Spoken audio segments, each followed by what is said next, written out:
tonight I'm down in Central Oregon and I'm getting ready to go out and shoot some astrophotography, hanging out with the one and the only Michael Shainblum and Andrew Studer and Gavin Hardcastle. Anyways, we're gonna go out, shoot some astrophotography, and hopefully come away with some images. It looks like the skies are working out okay. I always get creeped out when I do astrophotography. I don't know why. I always feel like people are watching me. Anyways, we're gonna go out, shoot, see what we can do.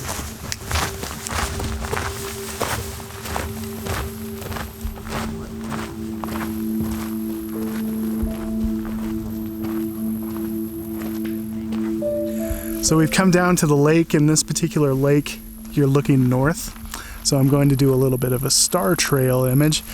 Unfortunately, I've shot this before, so it's not particularly exciting, but I'm going to do a slightly different composition. This time I'm going to be utilizing the rocks down in the foreground, showing how the rocks interact with the water. Should be cool, really including more reflection than anything, so we'll see how it goes.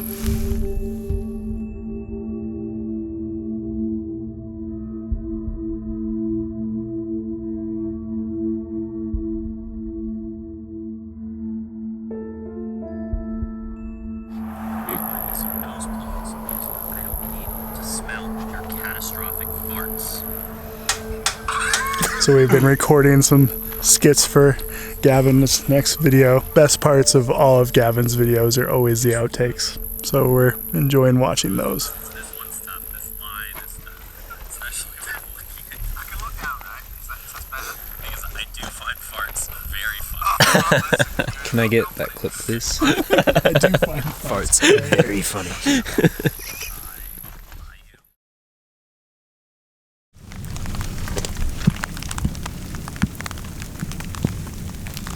Today we're in Central Oregon chasing a lightning storm. There's been storm cells kind of developing all throughout the area, and this particular storm cell we caught up with.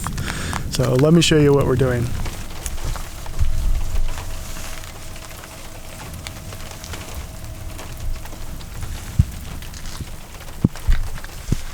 So we're photographing or attempting to photograph these rock formations that are pretty much just alongside the road. The lightning is pretty much striking above, or was a little bit ago, above the rock formations. And because we're down in a valley, hopefully we're at least semi-safe. The bulk of it has passed, but I want to keep shooting because when the lightning was really coming down, unfortunately so was the rain, which makes getting a shot really, really difficult. I actually got my camera set up underneath the lift gate on the back of my Tahoe, and that's giving it just a little bit of a rain shroud, combining that rain shroud with a microfiber towel cleaning the lens off, or cleaning the front element off every so often, will hopefully allow us to get a shot.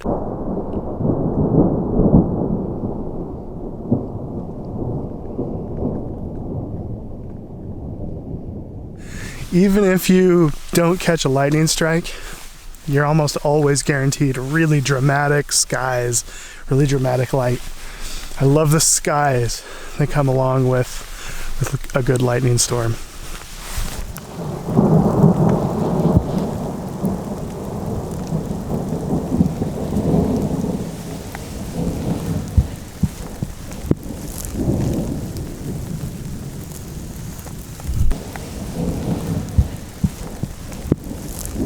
So there's a lot of different ways that you can photograph lightning. The way that I've always preferred to shoot it is just to set up a time lapse, try to get your interval or your gap between frames as short as you can. So right now I'm doing 1 second exposures with an interval of 1 second.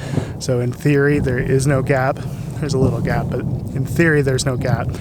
But you can also get a lightning trigger. Now I've had several different lightning triggers in the past. I've had the lightning trigger and I've had a Nero, and I've never had success with any of them. I feel like I end up missing way more strikes than if I was just to set up a time lapse. So unfortunately, I feel like the lightning or the bulk of the lightning has kind of moved on. I would track it with an app, but I'm in Central Oregon, which means no cell service. But I'm pretty sure that it's moved too far beyond us. As much as I don't want to abandon this particular rock outcropping, I feel like we need to move with the storm if we're going to capture anything. So it's time to move with it, and hopefully we can kind of maintain this gap, you know, underneath these storm clouds, because that could lead to some really epic light later on.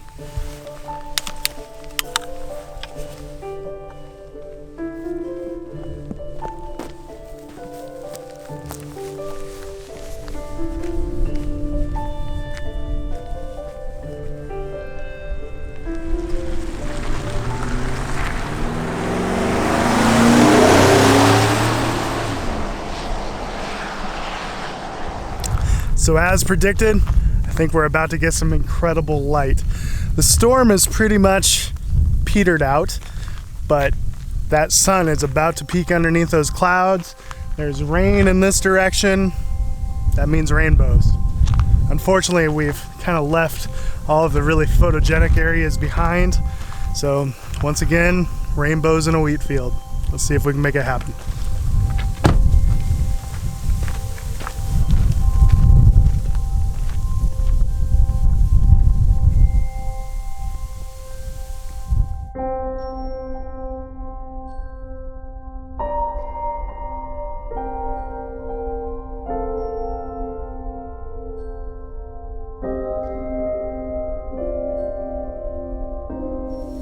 And we have a big double rainbow. So one of the challenging things about photographing rainbows, as you guys probably already know, you have to shoot with the sun, which means that your shadow then becomes part of your foreground, which is not ideal. So to combat that, I'm going to use my wireless shutter release. Stand back here, take a photo. That way my shadow is not in the wheat. Some foregrounds it's easier to clone yourself out of than others. This would be a challenging one.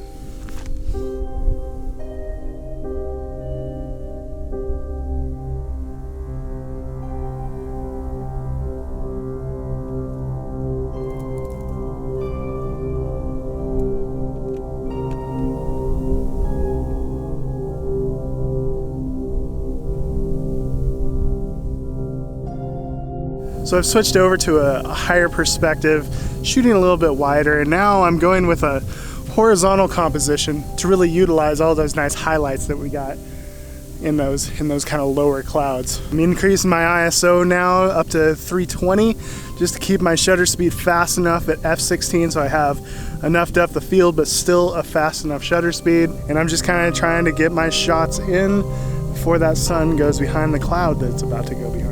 Because once it goes behind that, this foreground's gonna lose all its dimension, all its texture. I was talking with some friends earlier today. I think that I am most inspired by weather, interesting weather. And when the weather is bland, when you get big empty skies, it doesn't matter how cool the area is. I just have a hard time getting excited about a shot.